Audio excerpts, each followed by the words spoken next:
Yo mga idol, kamusta? Sports Talk PH nga pala. Ang banat ni Crawford. Pag-usapan natin yan mga idol. Ngunit bago ang lahat ay huwag kakalimutang mag-subscribe at i-click ang notification bell button for more sports talk.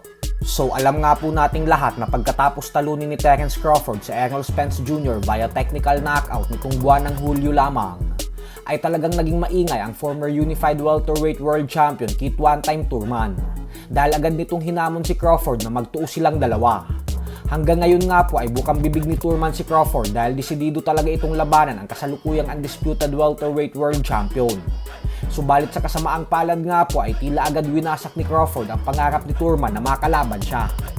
Prangka po kasing sinabi ni Crawford sa kanyang official Twitter account na nakakatawa lang daw dahil ang bilis ng pag-ikot ng mundo.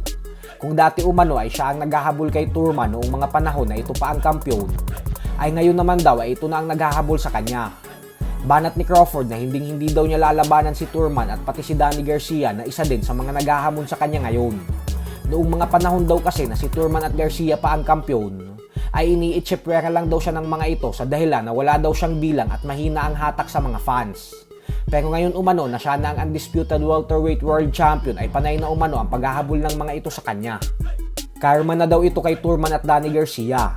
Hindi niya daw ito bibigyan ng pagkakataon na makalaban siya dahil sa bandang huli ay pera lang naman umano ang mga habol nito sa kanya.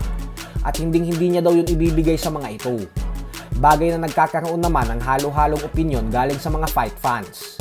Ayon sa ibang mga fans ay tama lang daw ang ginawa ni Crawford kasi wala naman daw bilang si Thurman at Danny Garcia. Sayang lang daw ng panahon ni Crawford sa dalawang laban na ito lalo pat maedad na daw ngayon si Crawford na 35 years old. Habang may mga fans din naman na nagsasabi na dapat daw ay labanan pa din ni Crawford si Thurman at Garcia upang patunayan na iba siya sa mga ito at na wala siyang iniiwasang fighters. Kapag daw kasi hindi hinarap ni Crawford ang mga ito, ay parang wala na din daw pinagkaiba si Crawford sa kanila na parang umiiwas at hindi binibigyan ng pagkakataon ang mga naghahamon sa kanya. Agad namang sumagot si Danny Garcia kay Crawford at sinabing mayaman na daw siya kaya hindi niya naman kailangan labanan si Crawford. Milyon-milyon na daw ang kinikita niya sa kanyang real estate business. Hindi daw kagaya kay Crawford na kumikita nga ng milyon sa boxing, pero kinakain naman daw ito ng mga sanction fees ng WBC, WBO, IBF at WBA. Sa kabilang banda naman mga idol ay ipinaalam nga po sa publiko ng Olympic bronze medalist Yumir Marshall na hindi na muna siya tutuloy sa kanyang nakatakdang laban sa professional boxing na dapat sana ay gaganapin sa Amerika. Paliwanag ni Marshall na magfo-focus daw muna siya sa pagrepresenta ng bansang Pilipinas sa darating na 2024 Paris Olympics. Nakatakda na umano siyang sumabak sa darating na Asian Games ngayong buwan na gaganapin sa China.